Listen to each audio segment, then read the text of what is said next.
अस्सलाम वालेकुम everyone, this is D4 exercise 10H revision है। ये सर्कल टॉपिक है और जनाब ये रिवाइज़ हुआ है D3 चैप्टर 13 के फर्स्ट चैप्टर यानी कि एक्सरसाइज 13A में से है ये। ठीक है सर, देखो उन्होंने कहा क्या है, अ कॉर्ड ऑफ लेंथ 18 सेंटीमीटर। पहले एक सर्कल बनाओ क्योंकि कॉर्ड के लिए सर्कल होना ज़रूरी है।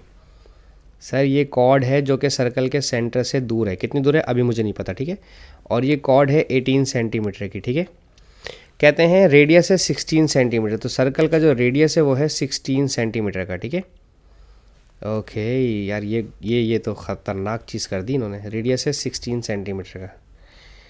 Calculate the perpendicular distance from the centre of the circle. अब ये भी 16 है और ये भी 16 है। ठीक है, दोनों 16 है। ठीक है, और मुझे सिर्फ ये वाला डिस्टेंस चाहिए। ओके, कॉर्ड है 18 सेंटीमीटर। ओके ठीक है, सही यार, बहुत आसान हो गया। आप लोगों को सर्कल की प्रॉपर्टी नंबर 1 याद होगी कि जब भी कभी सर्कल के सेंटर से परपेंडिकुलर ड्रॉप होता है तो अव्वल तो 90 डिग्री बनता है, पहली चीज़। ठीक है, और 90 डिग्री बनने के साथ साथ ये बाइसेक्ट भी होती है, यानी कि जो ये 18 सेंटीमीटर की लाइन थी ये बाइसेक्ट होकर 9 और 9 सेंटीमीटर की हो गई। ठीक है, सही है।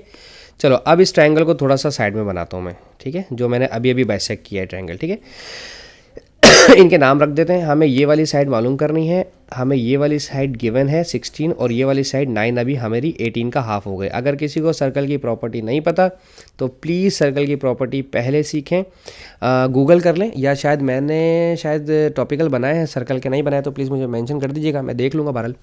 तो एक सर्कल की पूरी प्रॉपर्टी का टॉपिक जो है ना वो देख लें, रूल याद हो गए तो भाई मसला ही ख़त्म। अब फिर राइट एंगल ट्रायंगल है, राइट एंगल ट्रायंगल है तो फिर मेरी मदद ही नहीं चाहिए अब आपको। ठीक है, अब राइट एंगल ट्रायंगल तो पाइथागोरस थ्योरम लगा। पाइथागोरस थ्योरम कहता है C² = A² + B²। लेकिन मेरी एक बात सुने छोटी, इस वक्त आपको पाइथागोरस थ्योरम में हाइपोटेन्यूस गिवन है।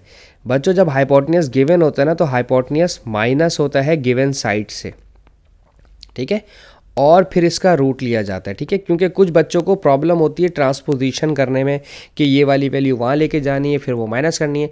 तो याद रखिएगा जब हाइपोटेन्यूस गिवन हो तो वो माइनस होता है, और हाइपोटेन्यूस मालूम करना हो तो वो दोनों साइड्स प्लस होती हैं। ठीक है, √16 का स्क्वायर माइनस 9 का स्क्वायर, ये आ रहा है 5√7 मेरे पास कैलकुलेटर में। ठीक है, 5√7 मेरे कैलकुलेटर में आ रहा है, और अगर मैं इसे डेसिमल में चेंज कर रहा हूँ तो ये बन रहा है 13.22।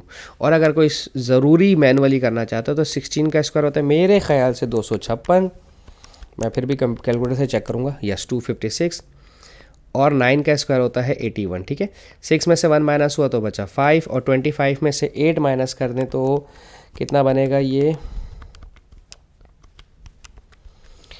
175 बन गया। ठीक है, अब चूंकि ये स्क्वायर रूट में है इसलिए आपको इसका एलसीएम लेना था। 175 5 से करके देंगे, 5 और 12 और 1 13, हाँ 5 से होगा डायरेक्ट। 5 3 15, 2 कैरी हेयर, 5 5 25, 5 7 35 और 7 1 7। ठीक है, देखें ये दोनों पेयर बन गए तो 5 बाहर आ गया और 7 रूट के अंदर रहा। ठीक है, ये मैंने उन स्टूडेंट्स के लिए मैनुअली करवा दिया जो थोड़ा सा फोर्स करते हैं कि सर जितना मैनुअली हो सके प्लीज़ मैनुअली करें, कैलकुलेटर का कम से कम इस्तेमाल करें।